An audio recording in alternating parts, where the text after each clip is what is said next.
Welcome to the Talking the Line podcast, presented to you by Talking the Line Sports Media, giving you our best insights and analysis so you can rake in some cold hard cash on your next sports bet. Now sit on back, open up your mind, and let's cash some tickets. We can't thank you enough for joining us. We hope you enjoy.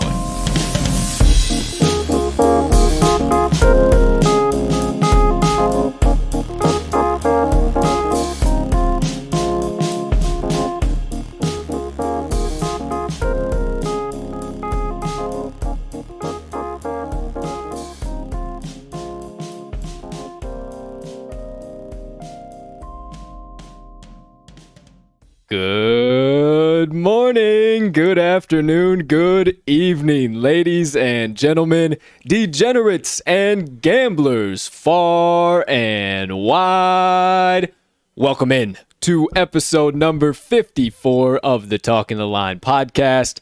Hey, thank you so much for taking a few moments out of your day to come and kick it with the crew on this beautiful Tuesday of bets. Before we dive deep into today's action and talk some lines for you across the value we found on today's slates, please take a few moments to smash that subscribe button on whatever platform you are currently listening to the TTL podcast on, whether that be on YouTube or the audio recording on your favorite podcast directory. Next, if you could also be so kind, and you do have a few extra seconds, go ahead and also hit that like button, leave us a comment, leave us a rating, all that good stuff. We cannot tell you how much we appreciate it when you do, and it only helps the TTL crew make TTL Sports Media bigger and better for each and every one of you. And last but not least, if you're looking for more TTL Crew content, head on over to this episode's description. First link up at the top, TTL Linktree. Within that Linktree, you can locate all of the TTL Crew's content so you can consume it however and whenever you please. Ladies and gentlemen, getting a little excited this morning. Your humble host, Colt 45 Soroka, juiced up, ready to rock and roll for another beautiful day of bets. My partner sitting to my left, if you are watching, if you are listening, it's time to bring in the co-host of the TTL pod, a young man who I get the pleasure to sit next to every single morning from about 10 a.m. till 11:30 a.m. Central Standard Time every single day. A man who I am proud to call my partner and my friend, and a man who I gladly lock arms with day in and day out for the daily battle with the books and run tickets to the window with him all day long. Without further ado, the man, the myth, the degenerate gambling legend himself, Mr. Riley RMags Magnuson. Partner, how you doing over there today, pal? My man, I'm doing great. I've got nothing to complain about here as per usual, and as are you. I am just as excited as you are to get back on another monster slate of action after a juicy night of sports, but on the lower side of volume of action. So I'm ready to rock and roll here. We've got a loaded slate here today. Yes, we do. It was quite a weak slate yesterday. I was all over the underdogs in the MLB. The dogs were not barking yesterday. Rough day across the slate for me. So I don't want to waste any time. I don't want to BS you guys. We are a full transparency show here at the Talking the Line podcast. So let's get into it real quick. Yesterday's best bets of the day recap. Here we go.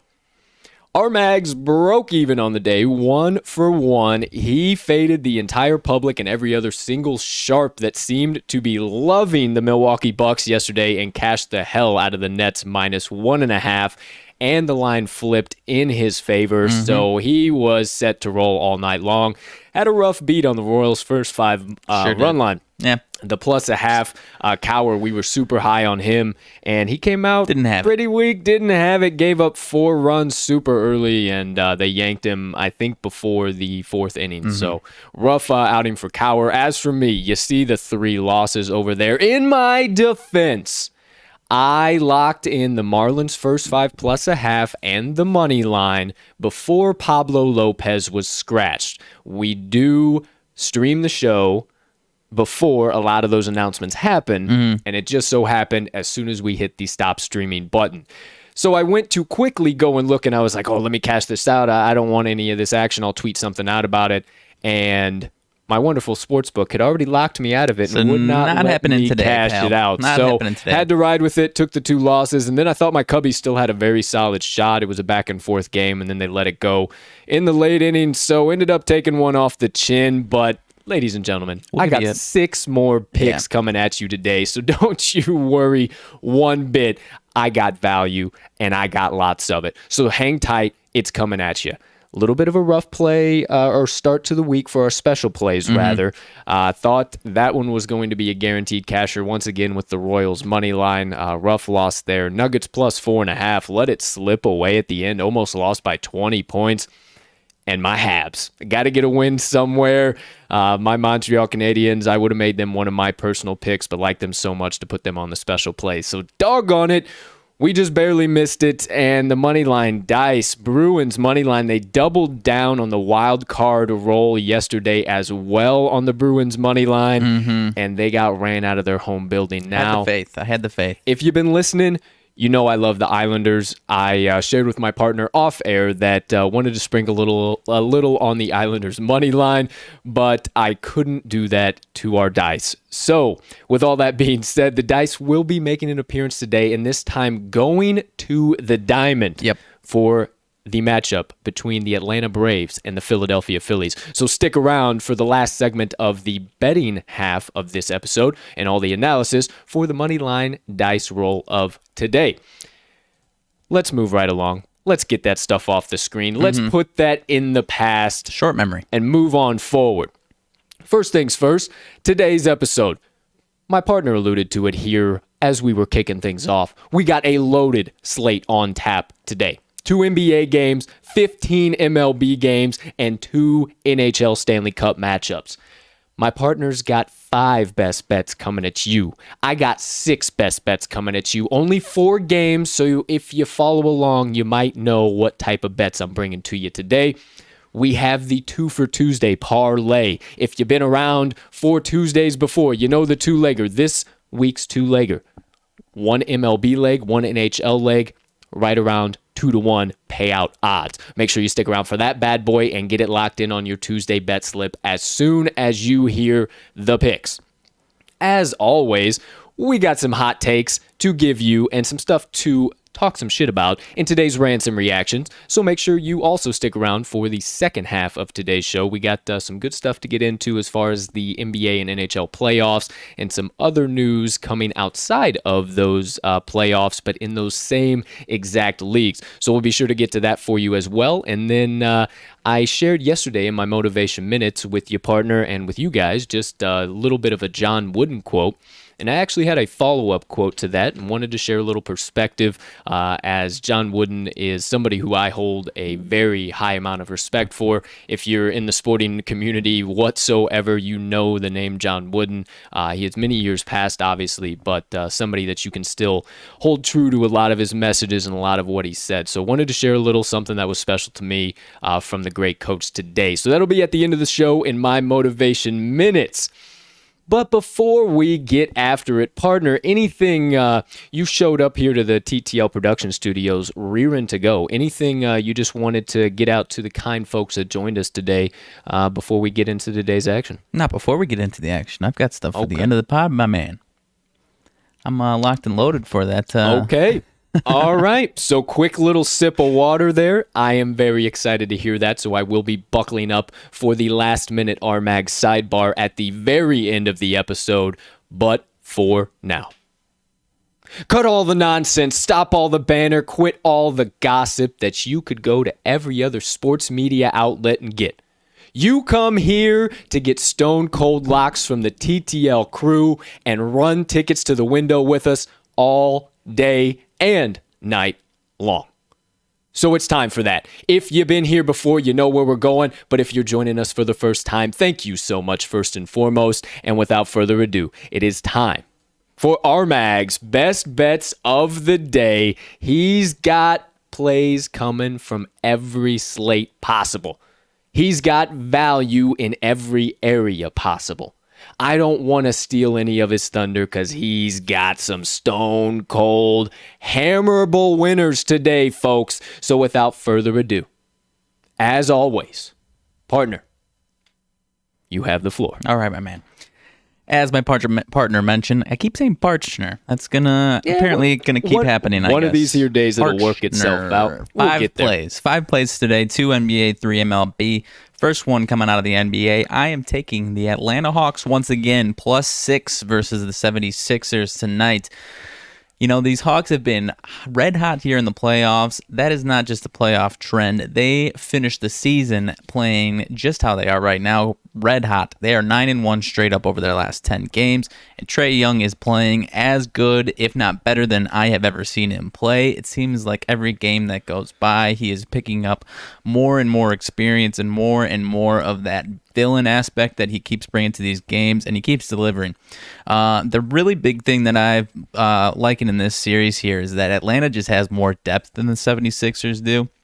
Despite some productive nights from the Phillies starters the other night, Atlanta's bench outscored 76ers bench 34-23. That 76ers starters had solid nights. All of them really did, except for Danny Green.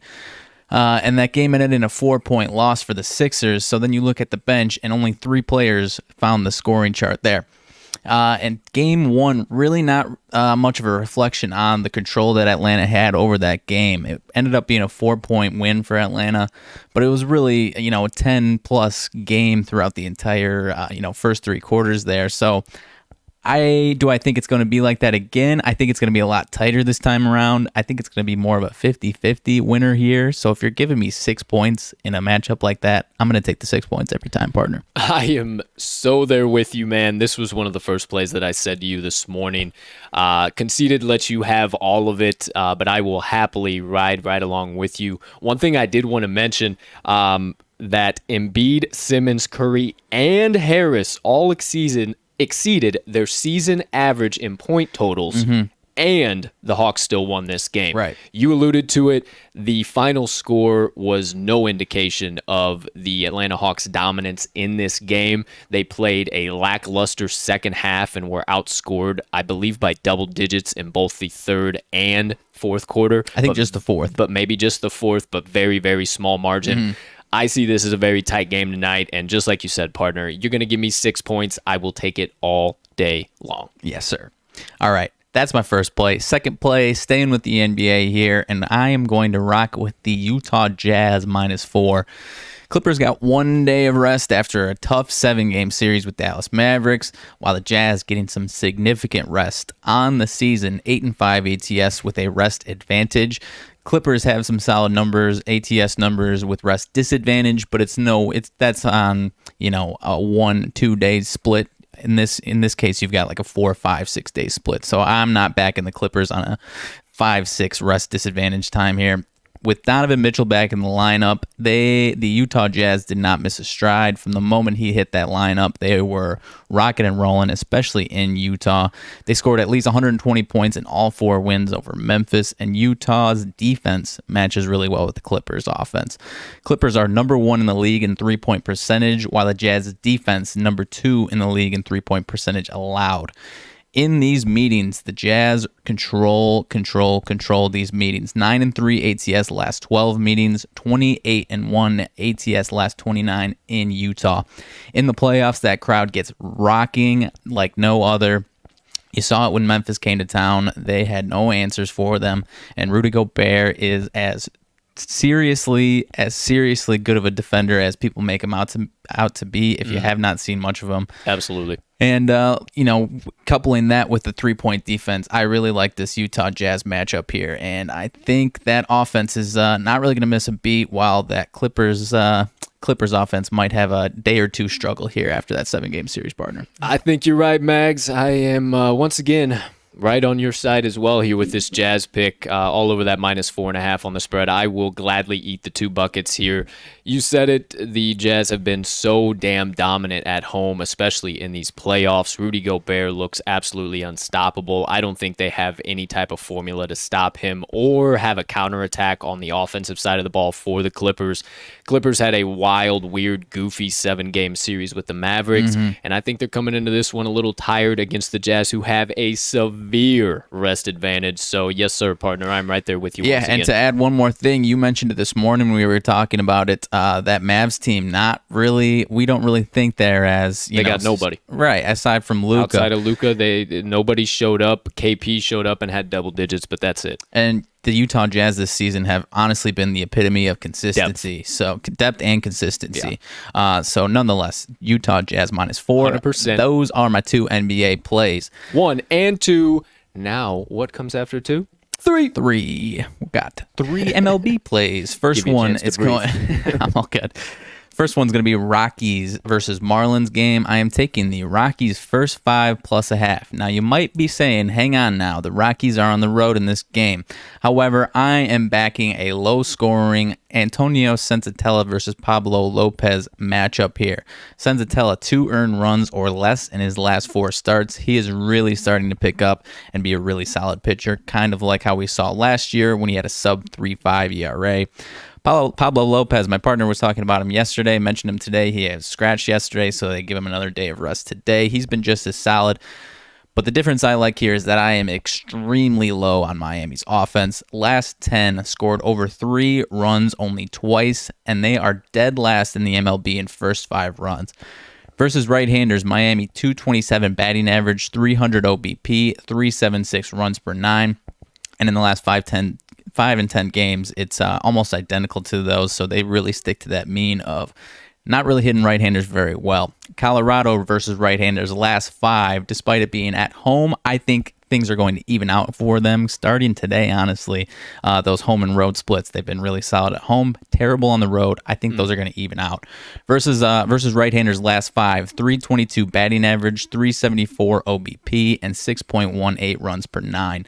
Like I said, Colorado has been really bad on the road. There's no ifs, ands, or buts about that. Yeah. But I am so low on the Marlins offense. I could see this being a 1-1-0-0 type of action in the 5th inning here, partner. Absolutely. The Marlins are definitely starting to approach fading territory. Can definitely start talking about him like that. I was super high on him yesterday. I already talked about him earlier, so I don't want to beat a dead horse. But for crying out loud, they are not producing at all on the offensive side of the ball. Now, Nick Pivetta did get into a couple of rough situations against them, but the thing for them right now is RISP. They cannot get runners home when they are in scoring position, and I think you are 100% spot on. Little 1-1-0-0 tie here after the first 5. Yeah, so that plus a half there, I think it's right around even odds. So nice little money there. So that's number 3. I'll rock with you. Time for number 4. Mariners versus Tigers game. I am taking the Tigers first 5 money line. You've got a couple lefties on the mound today in Marco Gonzalez for the Mariners and Matthew Boyd here for the Tigers. Boyd struggled in May, but versus some solid lefty hitting offenses, I think he gets back to how we saw him in the month of April, where he held a 2.27 ERA over 4 or 5 starts. Because things, like I said, he's been facing some solid lefty hitting offenses, and this Mariners team is the exact opposite of that. Versus lefties on the season, 201 batting average, 269 OBP, 3.45 runs per 9. Last 5, even worse. 183 batting average, 221 OBP, and 2.35 runs per 9. Now, Marco Gonzalez, he's got a 5.01 ERA. He's been solid lately, but I see this as a regression day for him. The Tigers' last 5 versus lefties, 280 batting average, 345 OBP, and 6.94 runs per 9. And these Mariners in the first 5, runs allowed 29th in the MLB on the road with 3.57 runs allowed. So I am extremely low. Another team's offense that I am extremely low on, especially against lefties here. And in these first 5 innings, they just aren't putting runs up on the board. So I'm staying away from the full game, and I like Matthew Boyd to bounce back here, partner. Yeah, last I looked, actually the full game for the Tigers was getting sharp and big money. Nice little differential there for you, about a 50% differential between bets and money split that I was seeing there. I'm with you right here once again, my friend. I think that Matthew Boyd definitely comes back to a little bit better form than we've seen from him recently. And I think we see a solid first 5 here from the Tigers. Yes, sir. Maybe the legend of Akil Baddoo continues. Maybe. I would like to see some solid. He's about due now. So you're giving us Baddoo. 4. He's Baddoo. He's Baddoo. You're giving us 4. Now run us number 5, my All right, friend. number 5. We've got the D-backs versus the A's. A's big favorite in this matchup. I am taking them on the run line, -1.5 for the full game. You've got John Duplantier, righty for the Diamondbacks, versus Chris Bassett, righty for the A's. Duplantier is pitching out of necessity here for the Diamondbacks. Due to some injuries. They've got a couple guys out, and in 2 starts here for the Diamondbacks, 8 2/3 innings pitched, 9 earned runs, 5 home runs allowed over 2 starts. In AAA, 2 starts, 7 innings pitched, 6 ERA. So this is not any type of big prospect, or at least one that's pitching well right now or the season at all. Things are going rough for him. Chris Bassett, 3.53 ERA, coming off of a 4 earned round outing versus Seattle. It's time for a bounce back for Chris Bassett.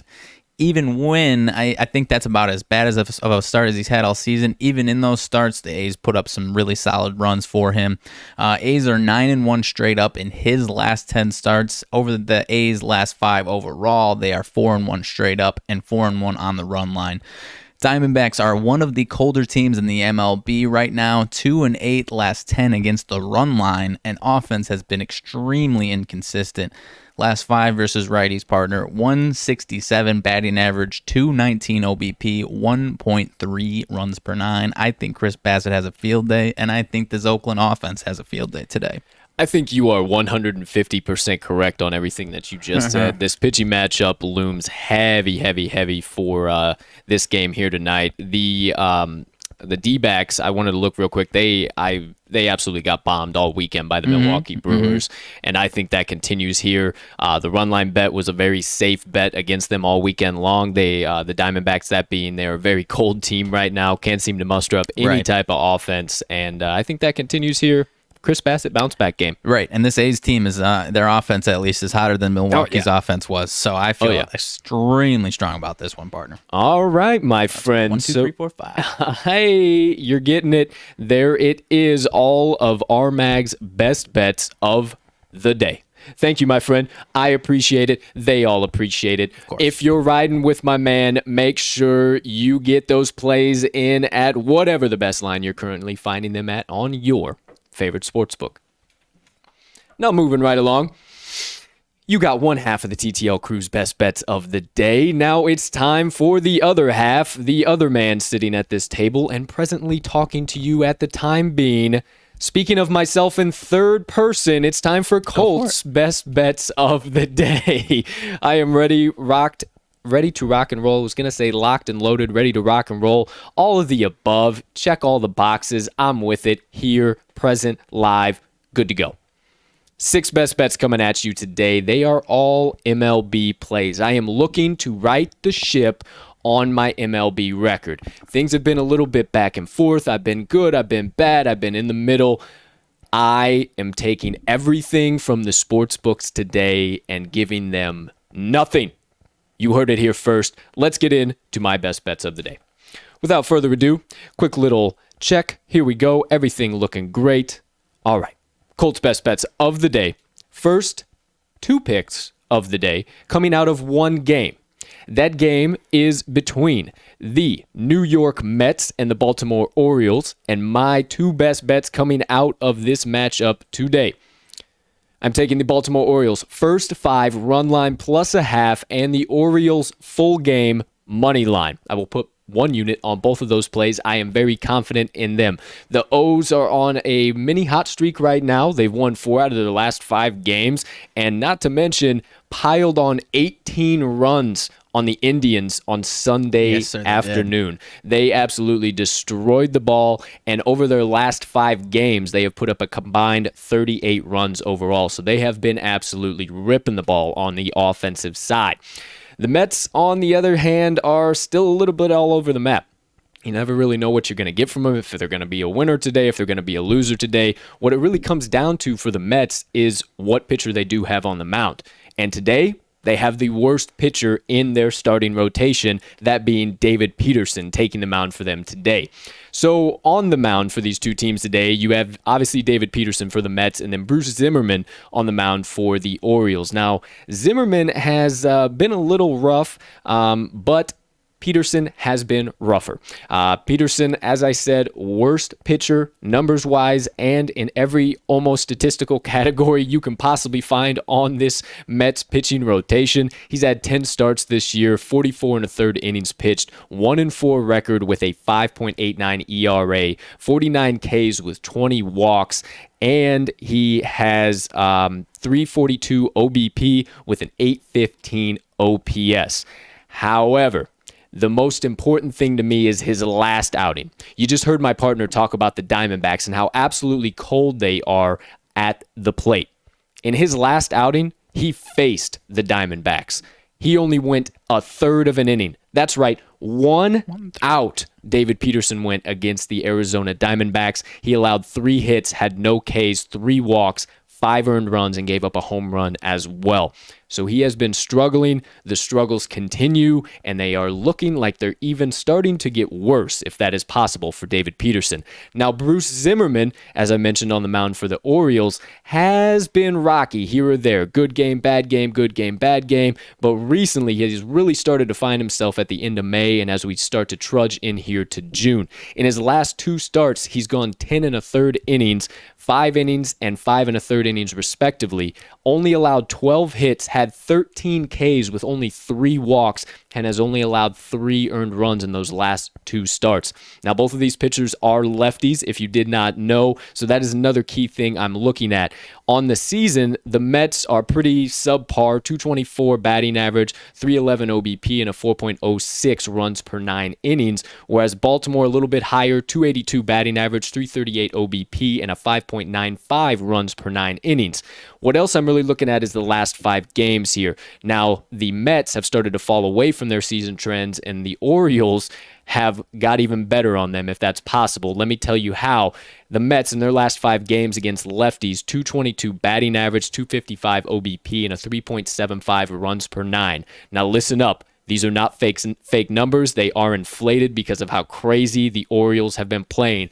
But when it is this severe of a difference, you cannot pass it up. In their last 5 games versus lefties, the Baltimore Orioles, 652 batting average, 667 OBP, and a 29.70 runs per 9 average. Yeah.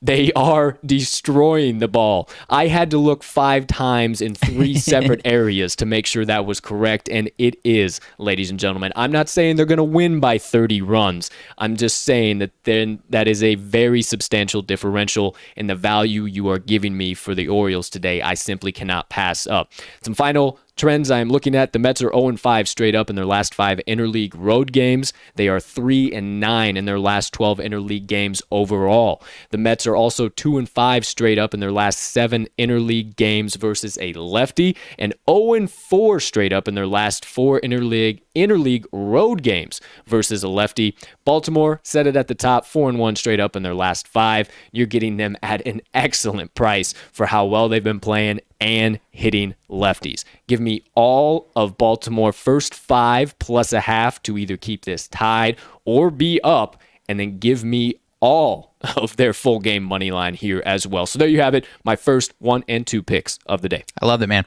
You already mentioned it. If it was anybody else on the mound for the Mets, this would be a different type of hesitation. Yes. But with Peterson on the mound, I love it. Yes, I looked back and forth quite a few times on it. Was on the Mets, and there were just too many key things that showed me, especially some of those trends in interleague games against lefties and on Right. the road against lefties. I'm not trusting the Mets here today. So there's 1 and 2. Time for number 3. Here we go. Third best bet of the day. I am rolling on over to the matchup between the Milwaukee Brewers and the Cincinnati Reds, not taking a side, going to the game total, taking over 8.5. Let me tell you why. This one for me is all about the trends and the money and bet percentage splits. This morning, very, very sharp action coming in on it. About 38% of the bets with about 70% of the money coming in on the over here this morning. It has flipped right before we went to start streaming the show here today, but it's about dead even 50-50 split, moving back and forth between the over-under. But I still absolutely love the over here today in this matchup between the Brewers and the Reds because of a few key trends.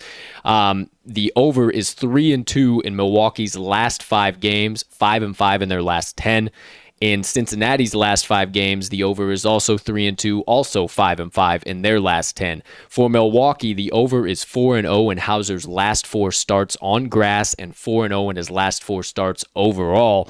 And in Hauser's 10 starts this season, the Brewers are 7-3 to the over. The over is 5-0 for Cincinnati when their opponent scores 2 runs or less in the previous game. And the over is 5-0 in Sonny Gray's last 5 starts when their opponent once again scores 2 runs or less in the previous game. So exact same situation there for the over.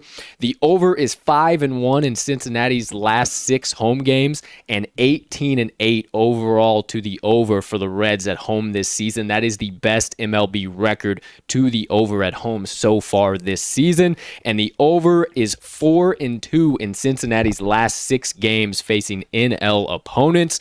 Last but not least, you got Adrian Hauser on the mound versus Sonny Gray. I did mention Sonny Gray's name a little bit before. So those are the 2 pitchers coming out. 2 guys more than capable of giving up a boatload of runs.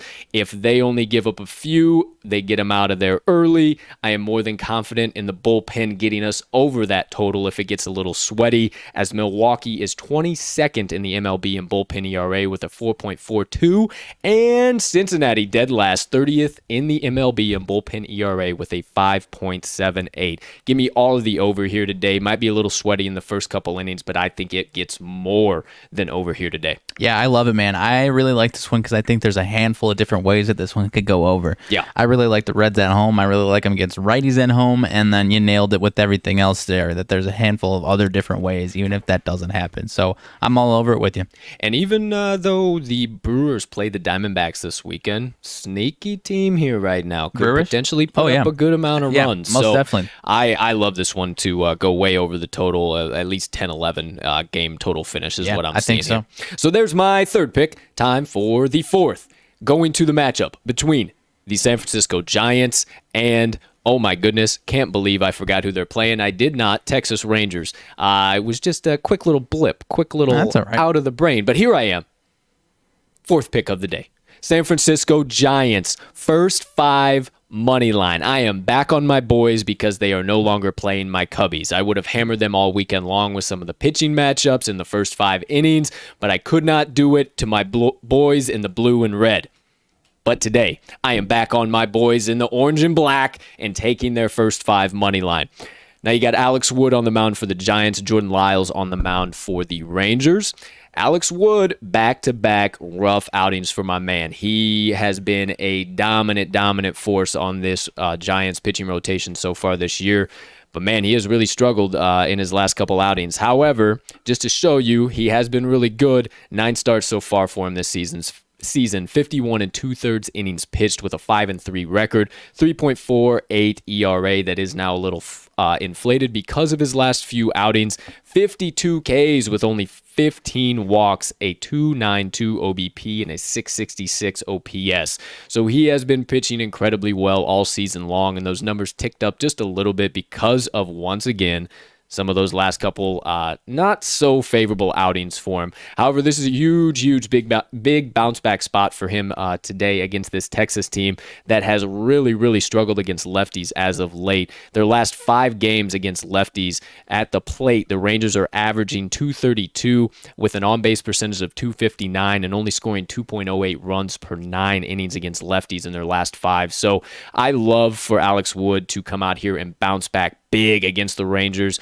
who have gone ice cold against lefties and really find some early success and maybe even go about 6 innings or so as he has all season long. So I like him to return to form. Not to mention Jordan Lyles on the opposing bump for the Rangers. He has been getting destroyed by opposing offenses all season long, and there's no ifs, ands, or buts about it.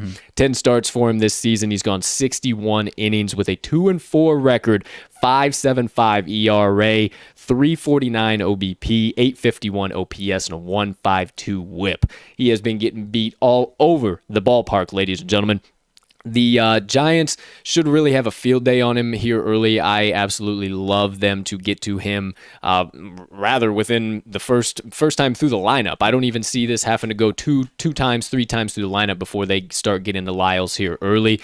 And if they do get him out early, I love going into the bullpen, as the Rangers bullpen does rank 17th in the MLB with a 4.32 bullpen ERA. And not to mention, the Giants have been crushing righties as of late. Last 5 games for these Giants, .295 batting average, 377 OBP, and a whopping 6.23 runs per 9 innings. Absolutely all over the Giants here. Some final closing thoughts as to why. In the last 5 games, in the first 5 innings for Alex Wood, he is 0-3-2 straight up. Now, I know that might scare you, but I see some very positive regression coming here as he has struggled as of late, and I see that bounce back as I keep telling you guys here today. Lyles, 1-4 straight up. I don't see any type of positive regression coming for him. Nothing but negative regression going his way, and one of those losses was actually against these same Giants, 2-1 in the first 5 innings. And last but not least, last 5 games for these two teams, in the first 5 innings, the Giants are 3-2 straight up, and the Rangers are 2-3 straight up. Give me all of the San Francisco Giants' first 5 money line here this afternoon. I love it, man. You know, those I am all over Wood with you to have a bounce back. It's those last 2 starts that are making this price at least favorable here. So, yeah, you know, I'm all over it with you, and that Giants offense is, just as intriguing for me. So hot right now. I'm going to run it with you. I appreciate it. There's 1, 2, 3, and 4. And how about 5 and 6? There you go. One matchup.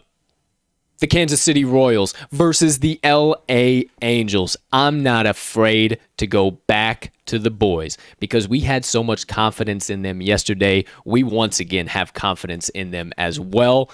I am taking my 2 picks out of this matchup. Kansas City Royals first 5 run line plus a half, and the Kansas City Royals money line. There you have them. Let me tell you why. Now, I love the Royals to bounce back here tonight, my man. We took them yesterday, and if I said it at the top of the show, if it wasn't for Cowher having a less than par performance for what he has been over the last few years, we had a really good chance at cashing that ticket. They looked good on the offensive side of the ball, but just couldn't get enough runs on the board in the late innings. I think this pitching matchup is going to loom very, very large. And not to mention that these guys are both lefties, and it tends to be kind of a mash fest when lefties are on the mound. But I do believe that the Royals have the advantage here for the pitchers. So, with that being said, Chris Bubic is on the mound for the Royals and Andrew Heaney on the mound for the Angels. Bubic has been pretty doggone solid with limited starts. He's only had 6 official starts, 2 other outings he pitched in outside of those where he went 1 inning each in relief.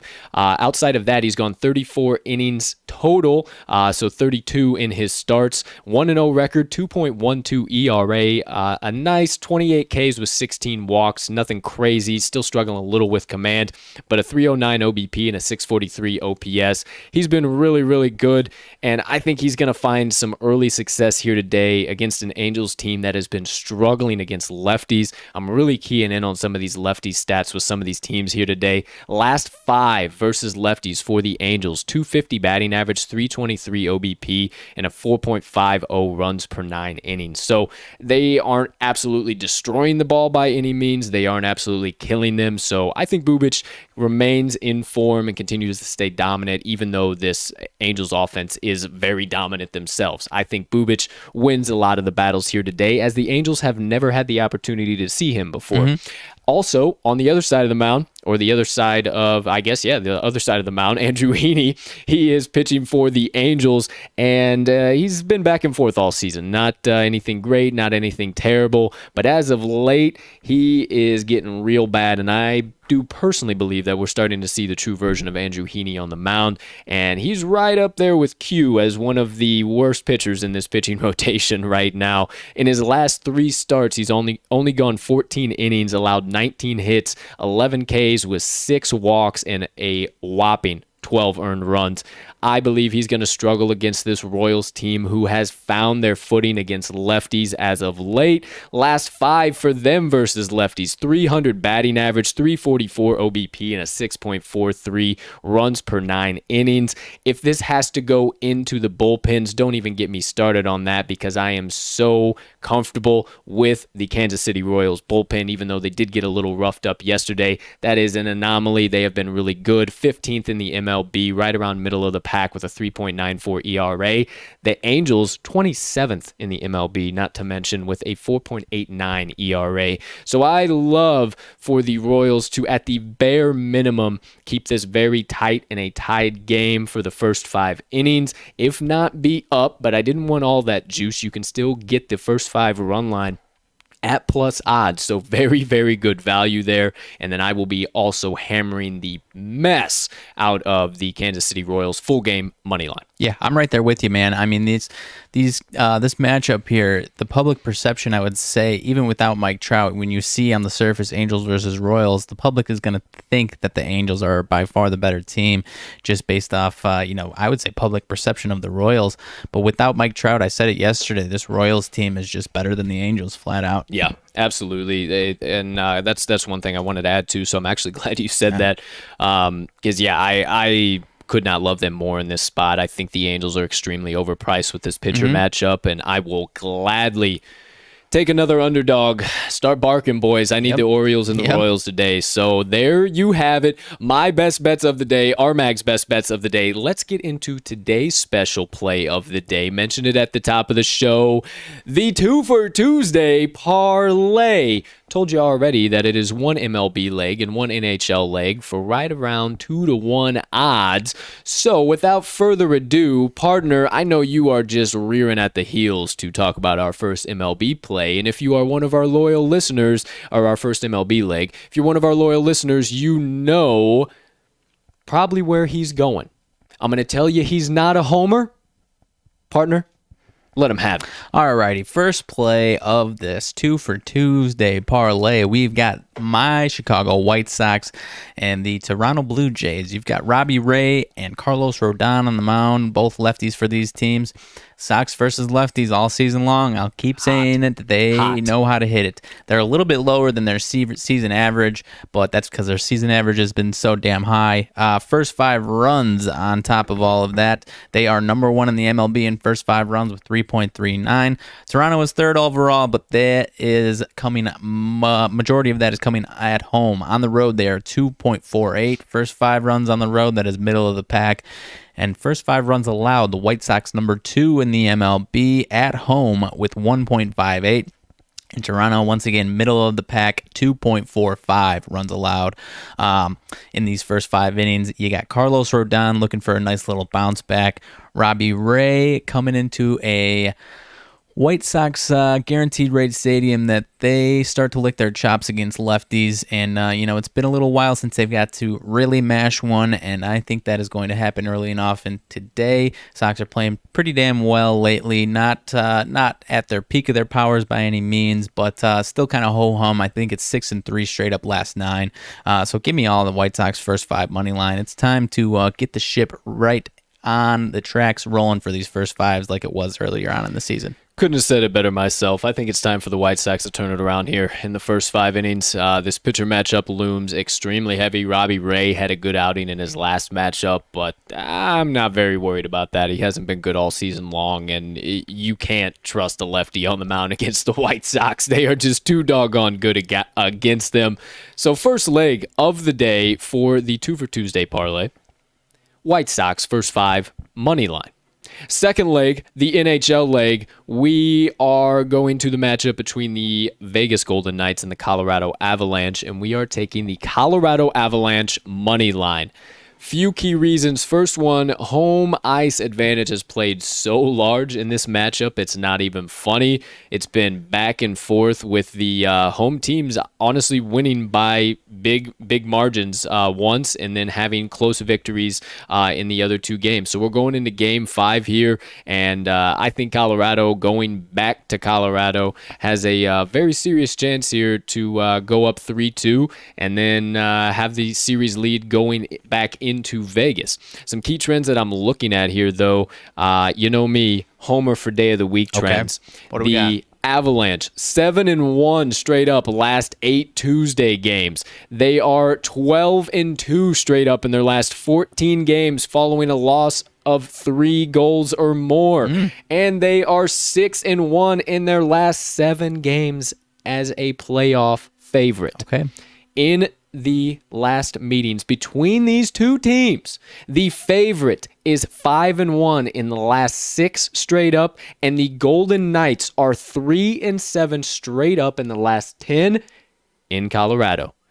Give me all of the Avalanche money line here tonight with home ice advantage. Need I say more? Yeah, no, absolutely not. I love the home ice advantage. I might even sprinkle on the side a little -1.5 action for the Avs here tonight.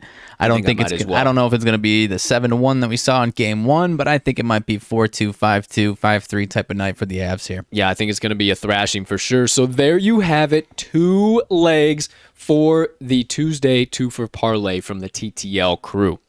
While we're at it, while we're talking about it, we might just go ahead and recap it for you guys. Let's go ahead and do it. Not waste any time about it. So let's get into the best bets of the day recap style. So first things first, Mr. Riley White, if you could be so kind. Here we go. RMags best bets of the day. He is going Hawks +6, Jazz -4, Colorado Rockies first 5 +0.5, the Detroit Tigers first 5 money line, and the Oakland Athletics -1.5 for the full game. Moving on over to the right side of your screen for my best bets of the day, I got 2 plays coming out of the Orioles and the... Remind me who they're playing again.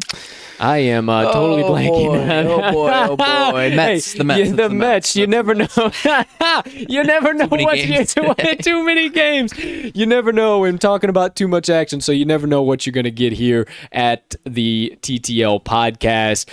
So we'll probably clip this part right here. That's a good little laugh. But from the New York Mets and Baltimore Orioles, I'm taking the Orioles first 5 run line +0.5 and the Baltimore Orioles full game money line. Third pick of the day, Milwaukee Brewers versus Cincinnati Reds, over 8.5 runs. I'm also taking the San Francisco Giants first 5 money line, and my final 2 picks of the day, Kansas City Royals first 5 +0.5 and the Kansas City Royals money line. There are the best bets of the day. You got 11 to choose from. If you can't get any value there, holy smokes. But if you only want to play the special play, let's recap that bad boy for you too. Twofer Tuesday Parlay down there. We got the Colorado Avalanche money line and the Chicago White Sox first 5 money line. Last I checked, you parlay those bad boys up, it's about 184. We're getting close to the +200. Hopefully the odds move in our favor a little bit and we can get it above +200. Either way, parlay those 2 bad boys up, add them to your Tuesday bet slip as soon as you can. And as always, you know the deal. Lock them in, hammer them home, sprinkle a little bit of dough down, whatever you like to say. Just make sure you get these best bets of the day from the TTL Crew in at whatever the current best line you're finding them at on your favorite sportsbook.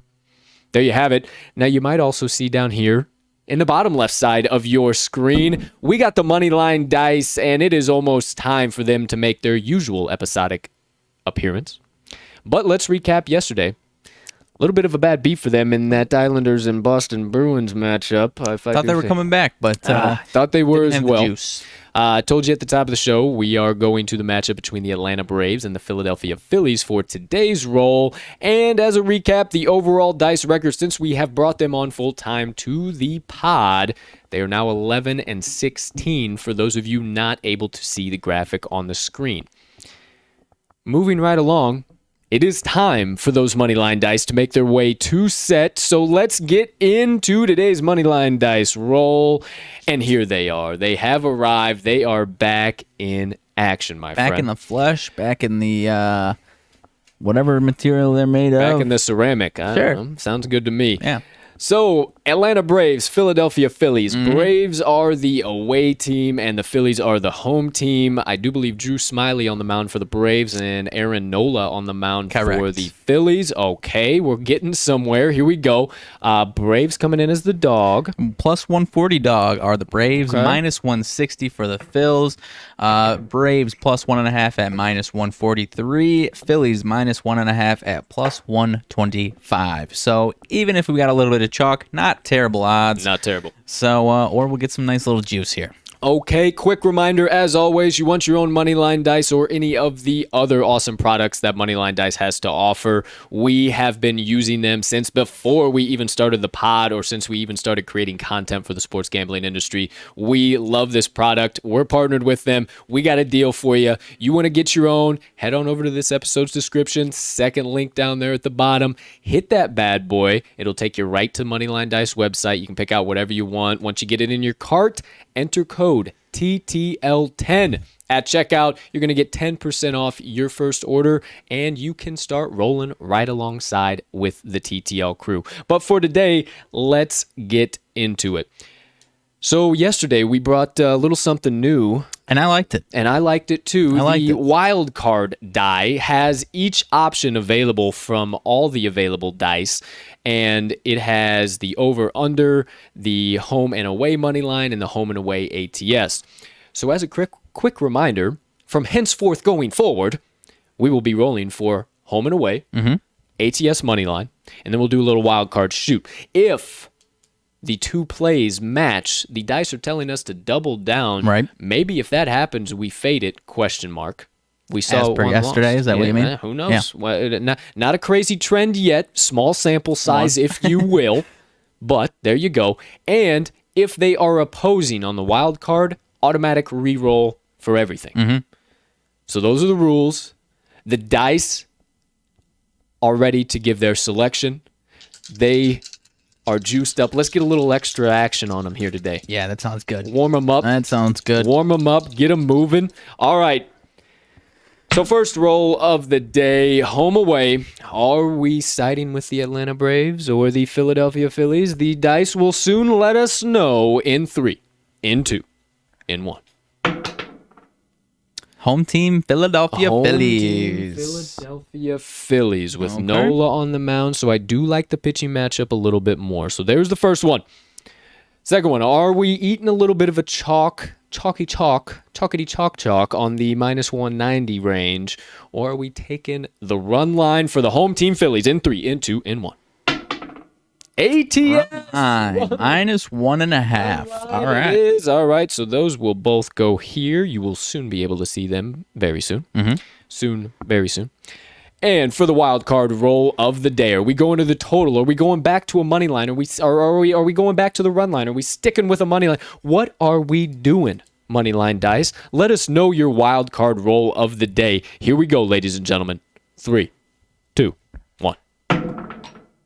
That is the over. Over game total. Okay. So you want to talk about a roll and a half there. I will collect these dice up, meander my way on over to you kind folks so you can see them live in the flesh. And then I'm going to let my partner tell you a little bit about these plays and if he's got any particular thoughts on them. So once again, partner, you have the floor, my friend. All righty. Go ahead and show them those damn dice. All right. Well, the dice have spoken, and we've got Phil's minus 1.5, and the over. I actually don't know what that game total is. Let me pull that up real quick. 8.5, you think? I believe that. No, it's up to 9 now. So over 9. Okay, you like that half tick? Yeah, you do. Minus 1.5 for the Phils, plus 125. Getting some sharp action on the over. So you like to see that. You got Drew. That's pretty nice right there. Maybe a little higher. There you go. You've got Drew Smiley on the mound for the Braves, 5.98 ERA, and Aaron Nola on the mound for the Phils, 3.84 ERA. Like Aaron Nola, it's an interesting matchup. We chose it because it's still a little unpredictable. You got AL East matchup here with two teams that know each other pretty damn well. So it could always go either way. Drew Smiley's kind of been all over the map. I think we might be in for an Aaron Nola, bounce back. I actually don't know what he's been like lately. We didn't dive too much into the specifics of this matchup, but Phil's minus 1.5 and the over 9. It's looking like minus 103. So some decent odds there, partner. Got to get limbered up here. The dice have spoken!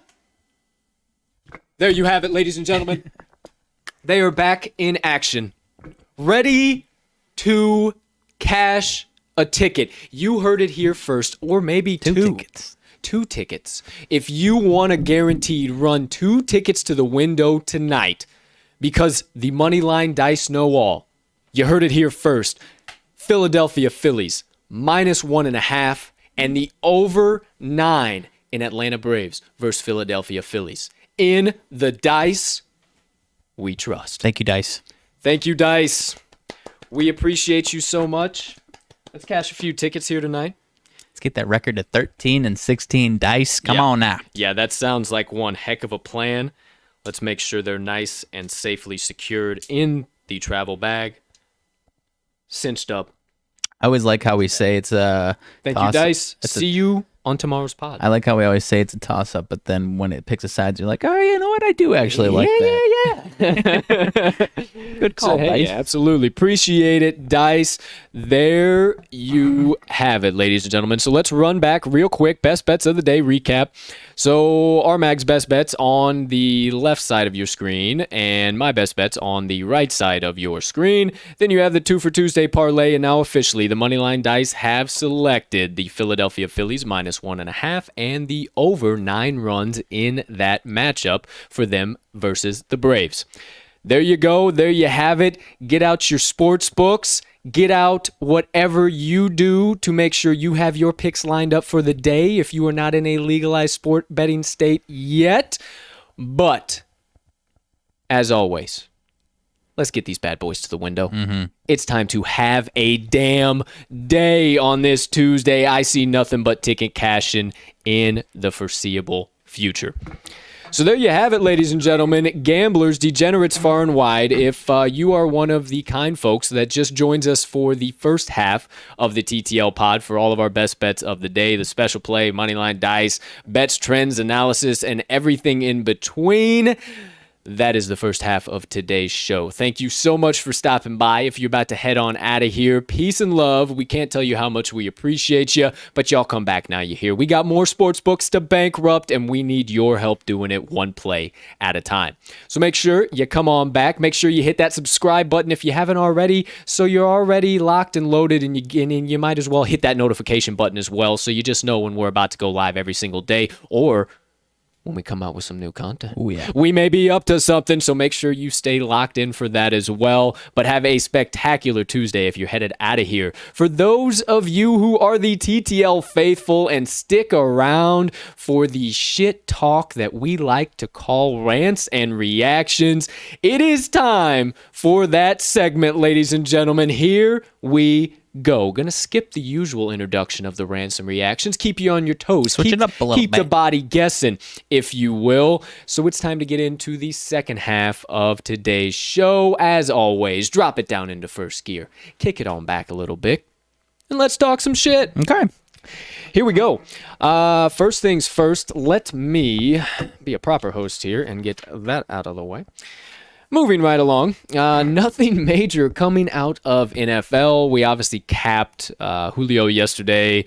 A lot of crazy stuff, I think, about to pop off and happen. One thing I did want to ask you about, though, partner. Aaron Rodgers wasn't at minicamp today. Is that what you're trying to ask me? Sure. Okay. Any key thoughts, arguments, objections, disclaimers, anything you would like to clear the air about Roj not showing up, QB1, QB12 not making an appearance at mandatory minicamp, facing a possible $93,085 fine? Chump change, I should say. Chump change. Jump change is his only response. Okay, so we will see what happens with Roj. I do not have any specific opinions myself. I think it's a very strange situation what we're seeing.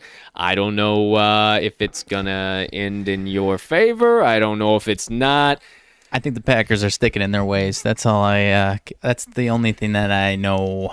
I shouldn't say for certain, but that's the only thing I feel like. I don't think they're going to trade him. I don't think they are going to do that in the slightest. I don't think they're going to entertain that thought. So if he's going to stick in his ways and retire after an MVP season, that would be wild, but I don't see that happening. So I don't either, but as I always say, the jury is still out on old A-Rod, so it is still TBD what will happen in Green Bay, and who will be the Green Bay Packers starting quarterback in Week 1 of the 2021-22 NFL regular season.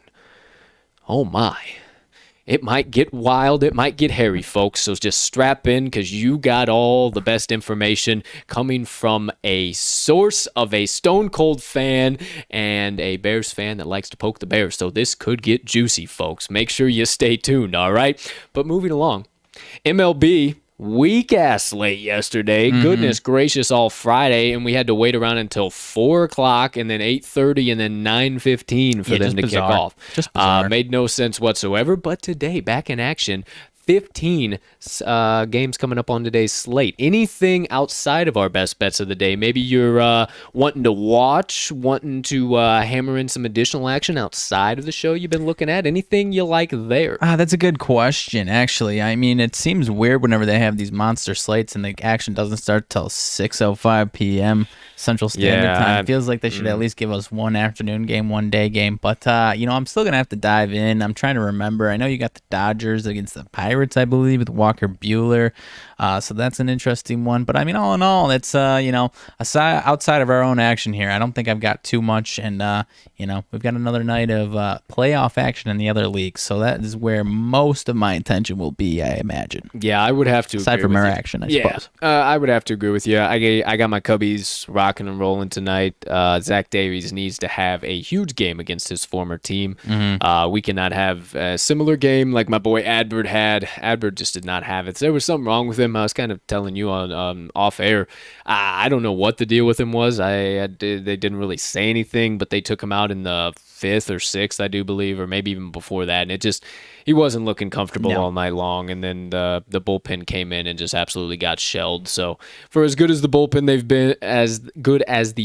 has been, they've been getting touched up a little bit here. So hopefully they can find themselves again and really start dealing. Fingers crossed. This is I can't imagine they're going to have a much tougher slate than they've had over the last week and a half or so into this series. And playing on the West Coast and at the 9 o'clock slot for Central Time. I mean, we're used to that Central Time. So, I mean, even for us, I mean, we don't play the games and we're struggling to stay up for these West Coast games, whether it's baseball or basketball. Right. And I'm sure today, maybe this might be the first day that they're actually catching up from jet lag and actually have their wits about them. So, we'll see how they do against Lamet. Lamet has been actually really good for the Padres. So, I'm a little worried. Can't lie as a betting man, as somebody who knows the trends and looks at the odds and stuff a lot, but still fingers crossed. I love my Cubbies. I'll beat the table for them all day long. So hopefully we can fly the W here tonight, boys. I ain't trying to fly no L's. I'm tired of this nonsense. We're getting hot.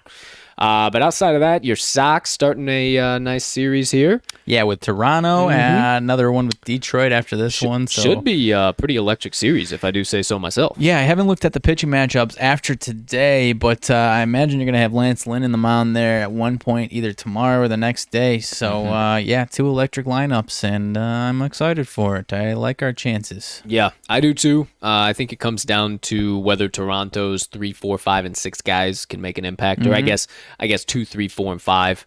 You're talking about Gurriel, Bichette, Guerrero. Vladdy. Yeah. And Vladdy, it's been really bizarre. He's had games where he is right on the ball. He works the count into those 2-2 counts and just absolutely rips one 500 feet over the wall. And then he has games where he looks like he doesn't even see the ball. So I don't know what we'll see from him today. I think that, honestly, Rodon has some, or Rodon, whatever, however you say it. I think he has some real good success against this lineup here today. Yeah, so do I. I mean, you mentioned it, the 2 through 5 hitters for the Blue Jays might be the same for the Sox. Yoan Moncada is absolutely blazing hot. He's kind of just been getting on base this past weekend, not tearing the cover off the ball this past weekend. But I think the key might be my man Jose Abreu. Had a rough weekend, got this day off on Sunday, give him a couple days rest with the day off yesterday. So if he's back on his MVP-like status like he was for a nice little stretch there before this past weekend, I like our chances even more. Gosh, for your sake, I hope so, man. Because that I feel good about it. Oh man, it's brutal watching Jose Abreu bat like he was, going 0 for 5 and 0 for 4, and I mean, anytime he does that, it's only for a nice little small stretch, and then he gets it right back on track. Hey, fingers crossed for you, partner, and fingers crossed for our first 5 bet today. Let's get it in action for sure. But let's wrap up the MLB nonsense. Big slate to get into today. Well, I'm sure we'll have some stuff to react to tomorrow. As for the NBA, playoff action, but a little bit of news to get into just before we get into all of the playoffs, matchups from last night and matchups for today. You keyed me in on this here today, partner. Old Daryl Morey. Oh, I typed that wrong. My bad. Yeah, you keyed me in on because I wasn't. I was just reading your fucking notes. So it's kind of like one of those teleprompter situations. I'm reading the damn teleprompter. Daryl Morey, because I wasn't too. If you know me, I'm not deep dive into the NBA. I just like to cap it. I like to get the lines analysis. I say that over and over and over again. I'm not that deep into the NBA, but you know what you're talking about here. Daryl Morey fined because of tampering. Yes, sir. So give us more here. Daryl Morey, former GM of the Rockets up until this year, now president of operations with the Philadelphia 76ers, hit with a $75,000 fine for tampering on Steph Curry. Steph Curry's brother Seth plays for the Sixers and had a huge night or huge afternoon in game 1 of this series. I think he hit 30 points. And then Steph, of course, showing his love for his brother on Instagram, I believe. Could have been Twitter. I'm not even sure. Said I don't even know what exactly he said, but posted a Twitter, nice little caption, whatever. And then Daryl Morey, all he did was take a screenshot of that picture with the tweet that said, "Join him." And that's it. And he hits it with a $75,000 fine for tampering, despite Steph Curry not really presumably being available anytime soon. So a little interesting. I think it's more of just trying to nip it in the butt so things don't get out of hand, because they've been serious on these tampering stuff in the era of player movement, where movement is pretty free in the NBA, even when guys are locked into huge contracts for 2-3 years. So I think for the NBA, it's just a nice little spot. I mean, it sounds silly, no question about it, but I would say it's just kind of nipping things in the butt so they don't progress past that. Not even just this situation, but other situations like it when people actually are available. So and I think it's complete nonsense. And I said to you off the show, oh no, Daryl Morey can't drive all 7 cars this week. He's only got to drive 4 cars and can gas up only 4 of them. So, oh no, $750,000 fine, or $75,000 fine, bummer. That makes it even less, for crying out loud. So just some goofy stuff. Yeah, I think this is nonsense, but I do also think it's good with how some of these super teams are getting put together. I mean, I don't know about all this. Yeah, and I can't imagine Steph is going anywhere. Yeah, the player move. No, I don't think he is either, and I think the Splash Bros have a serious opportunity to get back next season. So keep your eyes on the Warriors. Actually, something else we didn't have down, but I wanted to mention at Dead Prez Picks on Twitter. Huge page. They do some good stuff, and they work with Pickswise from time and again. They tweeted last night after the Bucks and Nets game. We saw the Nets absolutely dog walk the Bucks all game long. Put up a 50 spot on those boys. He tweeted, "Giannis still a pup," and I concur. You concur. I think he's still a pup in the league. I think, okay, he's a former MVP. I think we might have put the cart too far in front of the horse. Because some of those shots he was taking last night, I don't want Giannis pulling up from the top of the key with needed threes on the line for me. So he was building a damn house. Yeah, I've got some opinions on this. It's it kind of two-sided here because Kevin Durant also came out, I don't know if it was last night or this morning, basically saying, like, I'm quit saying my name in these comparisons, these day-to-day MVP talks about who's better than who's doing this. Because KD showed out last night, and he proved who the fuck he was. Yeah. While Giannis, as you mentioned, garbage, not looking good in these playoffs. But in his defense, he is kind of forced to do a little too much when obviously they have Chris Middleton, who's solid, but he's not the running mate, the sidekick that Giannis really needs. And so they don't really the people know how to defend Giannis in the playoffs because they are more than comfortable if Chris Middleton pours in 30 points, but they can limit Giannis to get into the rim and get in those, rolls, spin rolls, those Euro steps into the lane for those jams. If they can limit that and have someone else pour in on the off chance that they pour in 20, 30 points, they're okay with that. And so that kind of forces Giannis to stay on top of the key and force those bad shots that he's not as comfortable taking and he's not as good at taking. So what you're telling me is not good. What I'm gathering is he's not good. They don't have. He's very good, but he doesn't have the help. He's not as well rounded as a guy like Kevin Durant. To whereas even if he's by himself, he can find a way to put the ball in the damn hole. So offensively, as a full faceted game, they need to find someone else that people need to be afraid of, so that they can stay. They force teams to stay out of the that middle of the paint type of area. Because Blake Griffin, what the hell's Brook Lopez there for? Brook Lopez ain't nothing. Well, I'm just saying. Then what the hell is this team in the playoffs for? That's fair. I agree with you. I agree with you that they have no other outstanding weapons. They lose Dante DiVincenzo, and now they got to depend on Bryn Forbes. I totally get what you're saying. They don't have that other key contributor with like a three-headed monster in Brooklyn. Right. However, ballers ball, man, and when it comes time to step up. So I'm not necessarily disagreeing. Kevin Durant is a different level than Giannis. I will go ahead and say that. Oh, yeah. And I tweeted it last night the first couple of minutes of the game. I thought last night was going to be the night that he really grabbed these playoffs by the balls. And even if James Harden is out of the lineup, it doesn't matter. These guys are going to walk to the finals. And he really showed that. And it wasn't just him. Obviously, Kyrie played really well.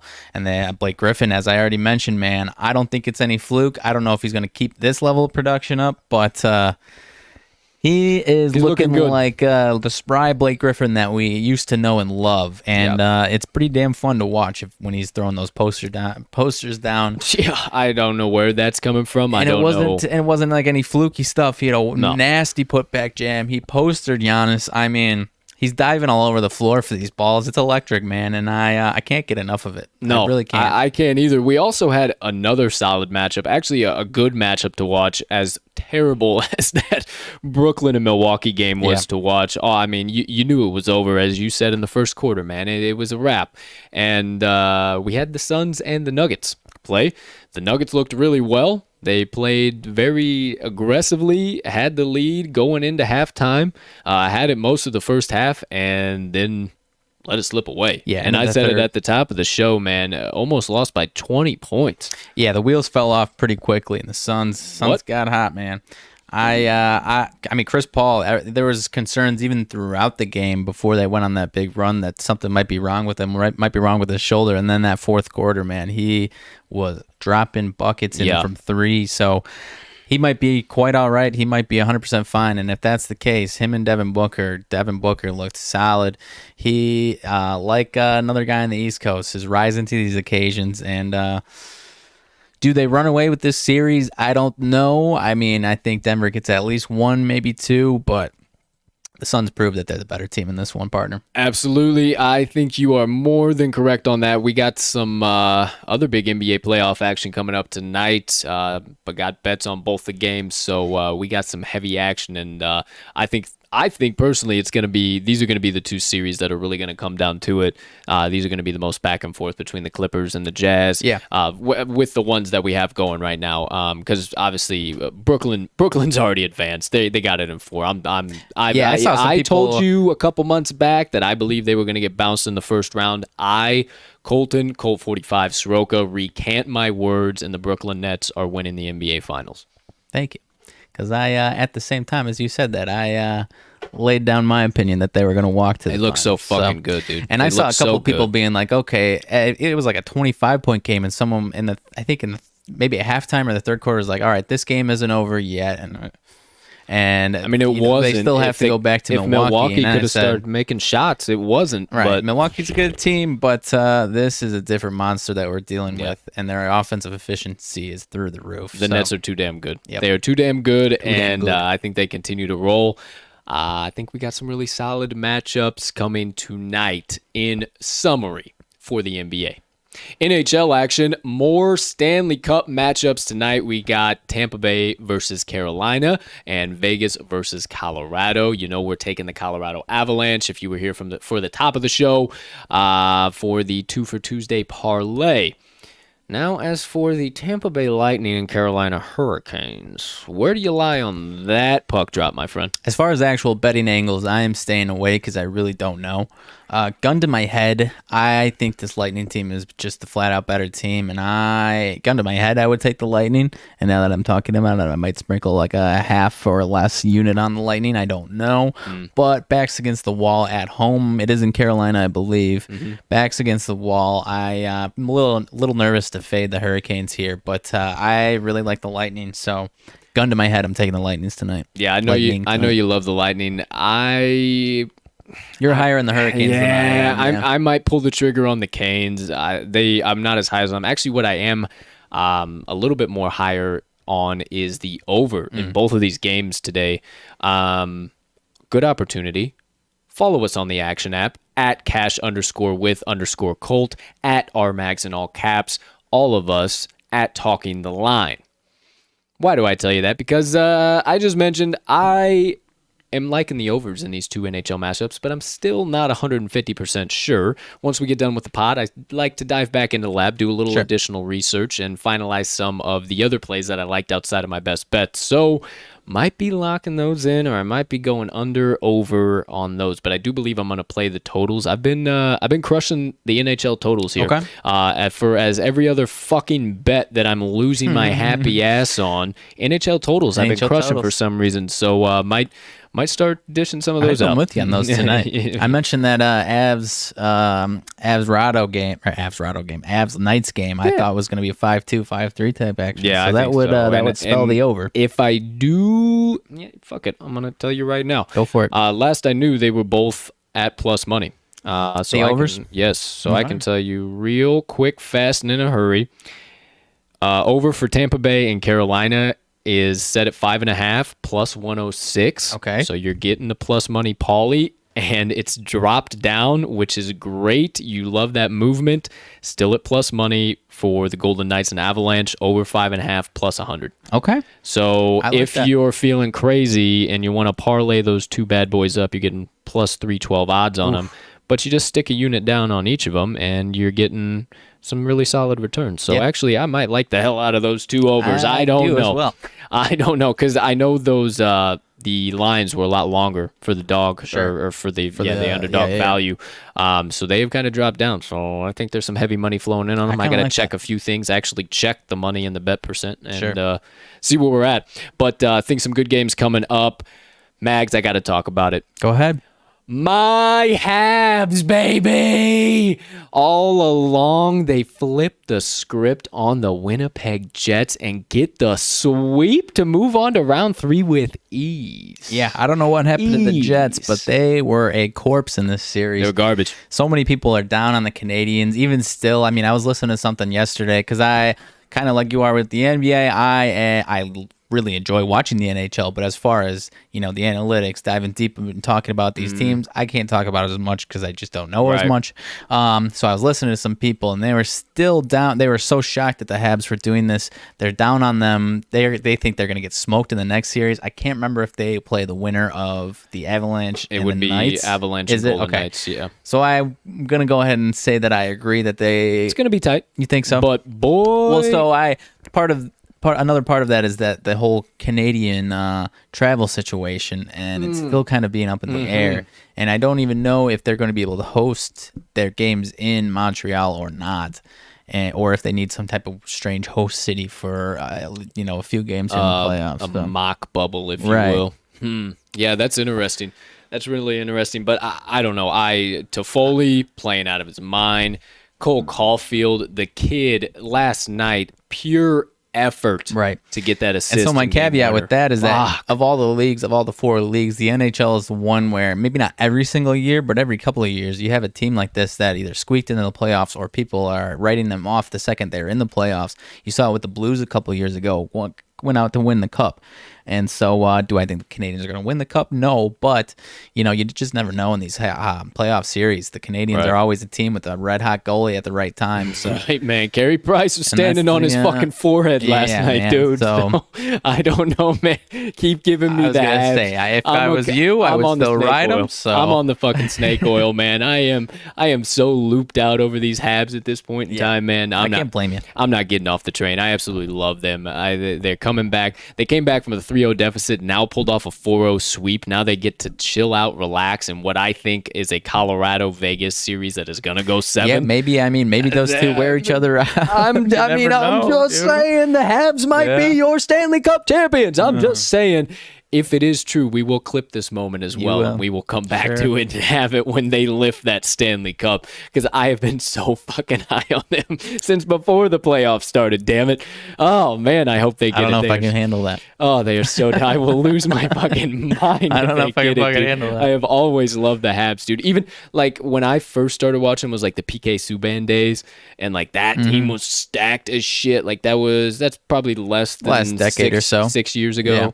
Yeah. So, ever since, I fucking love the Habs. Oh my gosh, I hope they get it. But outside of that, also had the Islanders and Bruins. Let's not forget, for all of this other crazy action, that has been one hell of a series. And the Islanders edge out with a 5-4 victory in Boston last night. Yeah, I thought the Bruins came storming back in that game. I know a lot of people had some issues with some of the officiating going against the Bruins, because I think at one point, I don't know if this is how it finished, but I know at one point they were 0-3 on the penalty kills. So the Islanders absolutely took advantage of those penalties. Yeah, they 3 power play goals, 5-4. Yeah. So hey, it's going back to New York, correct? Going back to New York with a 3-2 lead, my friend. So, and that place is going to be fucking rock. Habs, Islanders. Yeah, there you Habs, go. Islanders. Okay, I'm telling you, these are my 2 teams. I absolutely love them. So, hey, maybe a little Habs, Islanders for the Cup.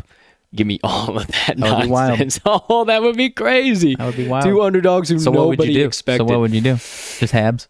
I would ride the dog in every matchup, I feel like, because they have both been so good in the dog role, and I think that whichever one would just be overvalued by the books, and they would be using that to get their money back. Honestly, so I would just consistently play the dog. But, man, that would be a hell of a series. Anyways. Holy cow. Don't get me started. I'm daydreaming over here. Goodness gracious. But, yeah, outside of that... nothing too major NHL-wise, nothing crazy news. Kind of wrapping up. Don't want to say wrapping up. We still got a whole bunch of hockey yet to play. Yeah. But getting right through the Stanley Cup playoffs here. So more action coming at you, and we'll have some more rants and reactions to bring to you for that as well. No earth-shattering TTL news or updates I can think of at the moment. We do have 2 new shows we are working on. 1 live show and 1 pre-recorded show. Mm-hmm. The pre-recorded show is probably what I'm most excited about. Just a little teaser going to help us grow our network within the sports gambling and sports media industry. Mm-hmm. The pre-recorded show. Yeah. without giving away anything at all. I am super, super excited about that. Have already reached out potentially for a few things, and looks like it's going to be a good idea. Yeah, no question. No, the live show is something my partner is super excited about. Yeah, we still got a few things to hammer out, I think, but it'll be rocking and rolling. But these shows, they won't be 5 days a week. Obviously, this is our bread butter. This is where we're at. This is our macro. These other things are just chances for you to get to learn more about the industry, more about the TTL crew, more about TTL sports media, everything all encompassed in that umbrella. So those are kind of our micro content that will go along with some of our additional stuff. So we do have new stuff coming out. We are up to something. So make sure you continue to stick around and stay tuned for all the updates we have rolling out. We'll obviously, we'll obviously give them out on the podcast as they come out. We got a little bit of game planning and stuff still yet to do, but as we roll this stuff out, we'll let you guys know on the main pod. We'll let you know on our social medias. Hell, we'll probably even put out a press release here or there just to make it nice and easy for you guys so you know everything. Pin it to the social media profile so you can see it. Make it super easy for you. And then obviously we'll always add it to the link tree too. So hit that link tree right there, right there. For those of you not watching, top link in description of episode. Hit that one. Find all TTL Crew content. Got it? Roger. Check. Done. Okay, there we go. And outside of that, besides the new shows coming, working on the infrastructure for a website and some other shit we can't tell you about. So there you go. Big stuff coming. The rocket ship igniters have been lit, and the boosters are starting to throttle up. So if you haven't got onto the rocket ship yet, I highly suggest you do, because it's about to go into fucking orbit. No lie. I promise you. So stick around, keep coming around, and we're just going to keep making bigger and better content for you every single day. All right, there we have it. Today's rants and reactions. How about we close this thing out the only way that I know how, and we know how as a TTL crew, with some Colt's motivation minutes. Give you a little inspiration to get you on throughout the day. If you're just joining us, thank you so much for stopping by today's episode, number 54, on this beautiful June 8th, 2021. Yeah. I cannot believe it. We are almost halfway through 2021 already. What is going on? Cannot believe it. If you are just joining us, welcome in. Time to get into some motivation minutes. For today's message, perspective, inspiration, if you will, said at the top of the show, if you didn't hear it, that I wanted to share a John Wooden quote with you guys and a little bit of perspective behind it. I actually don't have a whole lot of perspective to share behind it because it's pretty self-explanatory, but I will, as always, just give you a little bit extra. So today's quote of the day for my motivation minutes, might as well bring this bad boy over here, for my motivation minutes is: things turn out best for the people who make the best of the way things turn out. One more time, as always. Things turn out best for the people who make the best of the way things turn out. And you've heard me say it time and time again that we are all going to face adversity. You've heard me talk about flaming arrows and how I use that as kind of my moniker, if you will, of the daily challenges and obstacles that I will face. And just to kind of rehash that, imagine yourself standing on a battlefield and it's just you, and you see the opposing army standing on the horizon, and all of a sudden, one by one, you just see lights going down the row of this army, and then all of a sudden the lights start shooting up into the air, and you realize they're flaming arrows, and you got two options. You can either freeze in fear, or you can conquer that adversity and start grabbing them out of the air one at a time and snapping them over your knee. And that's how I kind of view, gives me kind of that I can do this, I can overcome this kind of feeling, because it's all about mindset. That's what it's all about. And that's really what Coach Wooden is talking about here, is mindset. You can have the worst things in the world happening to you, but you can still be living in a positive frame of mind. There are some people who, on the surface level, look so positive and everything's so great and so good, but in their personal life behind the scenes, things may not be going so well, but they're able to keep the positivity, keep the mindset. Things will continue to turn out good for them if they continue to do the best they can with the hand that they are dealt. I suppose that's what I'm trying to tell you today. Just do the best with what you're given. Not everything is going to work out to plan. Speaking from experience already, not everything is going to go as you anticipated it. You can try and anticipate everything. It's good to try and anticipate everything, but 99% of the time, nothing is going to work out the way that you did anticipate it. So you have to constantly react and evolve, and life is all about making the best out of what you are given. And those who will truly find success in this world, and I hope you find success in this world, are those who do the best with what they have. No matter the situation, no matter the adversity, no matter the obstacle, they put their head down and they get to it. They know that as long as they get up and get after it and go to work, that obstacle, problem, challenge is going to get worked out and it's going to get fixed. So if you want to start seeing some success in your life, you want to start turning things around, and you want to start relieving some of this anxiety that's caused by all the adversity in your life, which we all face and you're never going to be able to escape, remember this. Things turn out best for the people who make the best of the way things turn out. Short and simple, short and sweet. Make the best of what you got. That's my motivation minutes for today. Good stuff, my man. Good stuff. Another way to say that, you might say, definitely a little bit of a different variation, but when life gives you lemons, make lemonade. Yeah, and see if you got any vodka on the top shelf. Sure, there you go. How about that? It's always a party at the TTL Crew. So I hope you got a good thought out of that message. I didn't want to share too much additional perspective or anything on that, just because I want you to think yourself on what John Wooden says, and that's really a lot of Coach Wooden's quotes are meant for you to think. Mm-hmm. He spoke in a very philosophical way, and the way he carried himself was kind of like a father figure, too, whether it was his players or people like us reading his quotes. And I am telling you this to explain why I'm making you do what you're doing. Sure. And it just his coaching style, everything. I mean, I have the ultimate respect for him as a human being, as a coach, everything in between. So just kind of wanted to share one of his quotes that's pretty special for me, that hopefully gives you that knock on the chin whenever you get some adversity flying your way today and going forward, and you're able to battle through that and fight on and keep on keeping on. Mm-hmm. Just keep living, man. L-I-V-I-N. Mm-hmm. Can't disagree with that. All right. So there you have it, ladies and gentlemen.